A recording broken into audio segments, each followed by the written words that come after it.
नमस्कार, आप देख रहे हैं द पीपल वॉइस न्यूज में, आपके साथ ओम प्रकाश चौधरी। बात करें पूरे विश्व में इस समय एक बहुत बड़ा ट्रेंड बना हुआ है किसान आंदोलन। विश्व की बात मैं यूं कह रहा हूं, भारत ही नहीं अपितु विदेशों में भी आज किसान आंदोलन का जो रुख है वो देखने को मिल रहा है।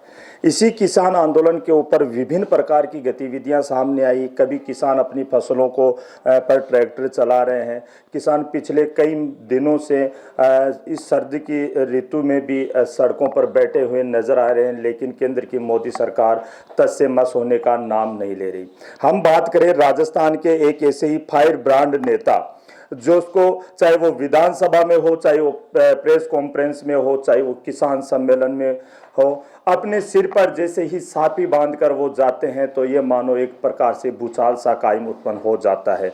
जी, बात कर रहे हैं बलवान पूनिया, जो पूरे राजस्थान ही नहीं अपितु पूरे भारत में किसान नेताओं में सबसे पहले अगर नाम लिया जाता है तो बलवान पूनिया का नाम लिया जाता है। इसी क्रम में आज अपने साथ मौजूद है विधायक बलवान पूनिया। आइए जानते हैं राजस्थान के वो कौन से मुद्दे हैं जिनको लेकर आज भी वो सड़कों पर किसानों के लिए, युवाओं के लिए, बेरोजगार भाइयों के लिए, उनकी मांगों को मंगवाने के लिए सरकार के साथ कहीं कंधे से कंधा मिलाकर काम करते हैं, तो कहीं ना कहीं सरकार के खिलाफ बिगुल भी बजाने में पीछे नहीं हटते। सर, आपका चैनल में बहुत बहुत स्वागत। धन्यवाद सर। पहला प्रश्न मेरा आपसे, किसान आंदोलन चल रहा है, काफी सोशल मीडिया और मीडिया में काफी देखा गया है कि जिस प्रकार आप किसान आंदोलन को जो समर्थन दे रहे हो, किस प्रकार से किसान आंदोलन के विपक्ष में आप जा रहे हो? सबसे पहले तो ये सवाल ये उठता है कि समर्थन नहीं दे रहे, हम आंदोलन कर रहे हैं जी। समर्थन तो ये कि आंदोलन लोग कर रहे हैं, हम समर्थन दे रहे हैं, हम तो आंदोलन कर रहे हैं। आंदोलनों की उपज से ही हम यहाँ तक राजस्थान की विधानसभा तक पहुँचे। दूसरा बड़ा मसला ये है कि जो ये केंद्र में आए हैं कानून, जिसे मंडी तोड़ने का कानून है, जिसे ज़मीनों को ठेके पर देने का कानून है, जिसमें आवश्यक सेवा वस्तु अधिनियम कानून है, ये तीनों कानून इतने खतरनाक हैं जिससे हमारी उपज करने की और उपज को बेचने की और उसके बाद खरीद के खाने की तीनों क्षमताएं खत्म हो जाएंगी। इसीलिए हम इस आंदोलन के जरिए केंद्र की सरकार से मांग कर रहे हैं कि तीनों कानून है वो वापस लें और किसान, जमीन किसान की होगी, किसान की रहेगी, जमीन उसकी होगी जो जोतेगा। इस नारे के साथ हम आगे बढ़ रहे हैं। बात करें बलवान पूनिया, जो एक नाम है, एक चर्चित चेहरा आज सुर्खियों में है, कहीं ना कहीं युवा वर्ग के लिए एक आप आदर्श बनकर, एक प्रेरणा स्रोत बनकर उभर रहे हैं। किस प्रकार से युवा वर्ग को आपने अपने समर्थन में लिया? हम लगातार उनकी बात करते हैं, उनकी मांग उठाते हैं और उनको आसानी से मिलते हैं, उनसे खुल के बात करते हैं।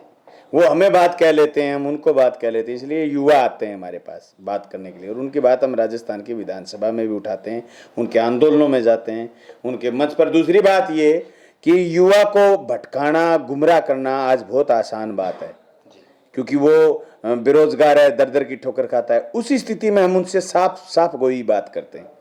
तो बाहर जाकर के, मेरे एमएलए क्वार्टर से बाहर जाके और ये जहाँ भी मिलते हैं, तो उसके बाद ये कहते हैं कि बलवान जी ने बात सही कही है और अपने को ऐसे करना चाहिए। जैसे खास करके मेरे 2 साल के कार्यकाल में जो महत्वपूर्ण बात रही कि हमने सुविधा कर्मचारियों की हो, चाहे 2013 में नर्सिंग भर्ती की बात हो, चाहे 2018 की रीट का मसला हो, चाहे 2016 की रीट का मसला हो, चाहे सेकंड ग्रेड की भर्ती का मसला हो, चाहे कृषि पर्यवेक्षक का सवाल हो, चाहे पटवारियों का सवाल हो, हमने हर क्षेत्र के हर मुद्दे को उठाने का प्रयास किया। उसके साथ साथ एलडीसी के जो 587 पद काट दिए गए थे, उन पदों को वापस जोड़ करके और उसमें 17 पद और जोड़ करके 603 पदों के लिए दोबारा आदेश निकलवाना, ये केंद्र राज्य की सरकार से बार बार बात करके अपनी मांग रखे और उन युवाओं को सही दिशा दिखाते हुए उनको एकजुट रख करके जब ये फैसला करवाया, तो युवाओं में और विश्वास जगा कि हमने उनको कोई गलत रास्ते नहीं भेजा, उनको गुमराह नहीं किया, उनके साथ झूठ नहीं बोले, उनके साथ धोखा नहीं किया। आज स्थिति ये युवा, अब जब धरना था 22 गोदाम, तो मेरा किसान आंदोलन की मीटिंग थी, रायसेन नगर में थी, नौर में थी, सीकर में थी, सरदार शहर में थी। मैंने किसी भी एक भी युवा को जिसका फोन आया उसको मैंने ये नहीं कहा मैं कल आ रहा हूँ, मैंने कहा मैं 22 तक मीटिंग है, मैं 23 को आऊँगा। सिर्फ युवाओं में विश्वास होता है कि बलवान कहता है वो झूठ नहीं कहता। अब बात करें अभी चाहे वो पेट्रोल की बात हो या डीजल की बात हो या गैस की बात हो, कहीं ना कहीं आने वाला समय ऐसा प्रतीत हो रहा है कि एक आम व्यक्ति मोटरसाइकिल चलाना उसके लिए बड़ा दूभर होगा। क्या प्रतिक्रिया है इस पर? बिल्कुल। हमारे पड़ोसी मुल्क नेपाल जो हिंदुस्तान से तेल ले जाकर के बेचता है, हमसे 22 लीटर रुपए सस्ता देता है। इससे बड़ी बात और क्या हो सकती है? हिंदुस्तान की हुकूमत को इसके बारे में सोचना पड़ेगा, राज्य की सरकारों को इसके बारे में सोचना पड़ेगा। मैंने राज्यपाल के अभिभाषण पर बोलते हुए कहा था कि 10 रुपए का डिफरेंस है राजस्थान और हरियाणा में। मैंने राजस्थान सरकार से भी कहा है इस डिफरेंस को आप भी कम करिए। हालांकि उन्होंने थोड़े दिन पहले 2% सेस घटाया है, लेकिन और ज़्यादा घटाने की जरूरत है और केंद्र की सरकार को भी जनता पर यह भार कम करने की जरूरत है। बड़े नाचते थे जब यूपीए 2 की सरकार थी और गैस के दाम 300 से 350 हुए थे, तो ये स्मृति ईरानी, उनके दल के लोग, बड़े बड़े सीनियर लीडर सिलेंडर लेकर के जंतर मंतर पर, अरुण जेटली जी, राजनाथ जी जंतर मंतर पर बैठ गए थे। आज तो सिलेंडर 900 रुपये में मिल रहा है, शहर में 1000 रुपये में मिल रहा है, 850 रुपये गाँव में सिलेंडर की कीमत होगी। इसी स्थिति के अंदर लोगों का जीना दुभर हो गया है, महंगाई की मार और ऊपर से किसानों पर वार। आप देख सकते हैं कोरोना के समय सारे सेक्टर डूबे हुए थे, सिर्फ खेती को छोड़ करके उस खेती को भी नहीं बख्शा, अछूता नहीं छोड़ा। निश्चित तौर से बहुत मजबूती के साथ इन आंदोलनों में जनता आगे बढ़ेगी, लड़ेगी। और इन आंदोलनों में जो हमने राजस्थान में सभाएं देखी, नौजवान बहुत मजबूती के साथ इस चीज़ को समझ रहा है और आगे बढ़ रहा है। मैं समझता हूँ सारे नौजवानों से मैं अपील करना चाहता हूँ, खेत बचेंगे तो हम बचेंगे। निजीकरण का ऐसा दौर है, आज उस दौर को समेटना भी शुरू कर दें सरकार, तो दोस्तों 10 साल लग जाएंगे वापिस उसी स्थिति में आने में। रेल बेच दी गई है, तेल बेच दिया गया है, सारे के सारे सरकारी उपकरण जिनको 9 रत्न बोलते थे, इस्पात का कारखाना, स्टील का कारखाना, लोहे का कारखाना, सारे के सारे कारखाने जो सरकारी थे सब बेच दिए। एयरपोर्ट बेच दिए, बंदरगाह बेच दिए, सारे निजी सेक्टरों के हाथों में दे दिए। उनके साथ नौकरी करना, काम करना भी जनता के लिए दूभर हो रहा है। रियल एस्टेट खत्म हो गया है, मैकेनिज्म खत्म हो रहा है। जिस महंगाई से कार और मोटरसाइकिल प्रति माह जितने निकलते थे, वो उस पर एक ब्रेक सा लग गया है। देश जैसे थम सा गया हो, जैसे खुशहाली छीन ली गई हो। ये ताली और थाली बजाने से खुशहाली नहीं आएगी।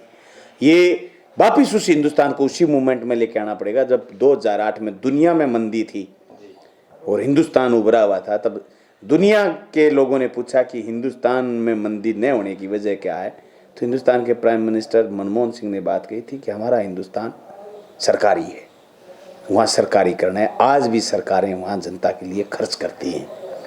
वो खर्चा जो घटा है सरकारों की तरफ से, वो जनता पर महंगाई का बोझ बढ़ा है, शिक्षा का, चिकित्सा का, पेयजल का, सारे के सारे जो बोझ बढ़े हैं जीने के लिए, सड़क पर चलने के लिए, सुविधाओं के लिए, जैसे बिजली के दाम बढ़े हैं, इन सब चीज़ों से जनता परेशान है। इसलिए नौजवानों से कहना चाहता हूँ, तर्क पर आइए, तर्क की बहस करिए और आगे बढ़िए। बात करें, अभी हाल ही में राज्य सरकार ने भी बजट पारित किया है, बजट पर आपका क्या कहना है? अगर जो बजट सरकार लेकर के आई है इसको धरातल पर लागू सरकार करती है, मैं कहता हूँ 2 क्षेत्रों में इतना जोरदार काम होगा, एक तो पेयजल में और एक चिकित्सा में और एक शिक्षा में। 3 सेक्टर समझ लो, जानदार काम होगा, इसको लागू सरकार करती है।